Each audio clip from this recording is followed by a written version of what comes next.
10th pick. Interesting situation. Washington, the Wizards. Who really knows what's going to happen? Who knows what direction they're going? They have Kristaps Porzingis there. I mean, who really like? He's obviously had a lot of injuries. Hasn't really worked out on a massive contract. Then they have Bradley Beal. Will Bradley Beal stay or will he go? Who knows? But I'm gonna base it off the idea, and again, you can base yours differently. But let's or if you want, but I think we should base it off the idea that Bradley Beal probably, presumably, he's gonna be gone. So who do you think they'll select if Bradley Beal is no longer with the team?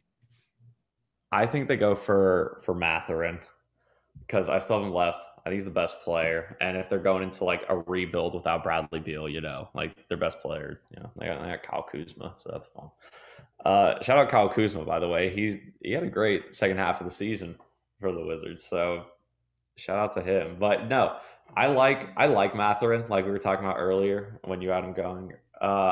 I think he's the best player who I have left. Like they could go for a center, and I wouldn't mind that. But I feel like the centers in this draft are kind of like one dimensional after you get past like the big three bigs. They kind of are just like your classic lob threats they can defend, but they're not offering much more. And I feel like Matherin has a higher ceiling than those guys, and that's who they need to take, especially if they get rid of Bradley Beal. Okay. I also think they'll get rid of him, whether he'll accept his player option or not, and maybe force a trade out after that. I'm not sure, but I think it's inevitable that he'll be gone. I know they want to keep him, but I don't know. I just don't see it happening. He's like the Eastern version of Damian Lillard, but I think he knows his worth. He can do something outside of Washington. So a player I think would be really interesting there, and it might be considered a bit of a reach because I haven't seen him go at least top 10. Yeah, I've seen him go later in the lottery, but definitely not top 10. And that's Ty Washington. I think that if Bradley Beal's gone, Ty can come in there and be that great ball handler for the team. He can obviously create for others. I think that's a big thing. I think he averaged around 12 points a game last year, which is nothing really to write home about.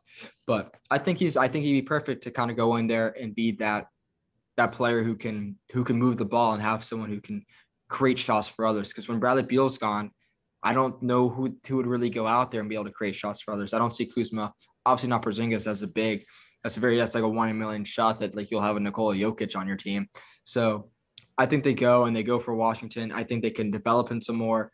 Obviously, Kentucky guards, they've had a huge impact now in the NBA. You name them, they probably played for Kentucky, like Jamal Murray, Devin Booker, Tyler Hero, Tyrese Maxey. All these guys are kind of taken off in the NBA.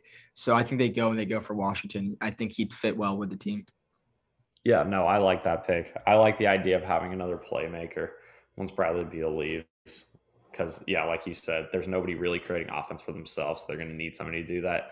And I do think Ty Washington's like the best player left at setting up other people, even if he doesn't have like the highest like scoring potential by himself. So I like the pick.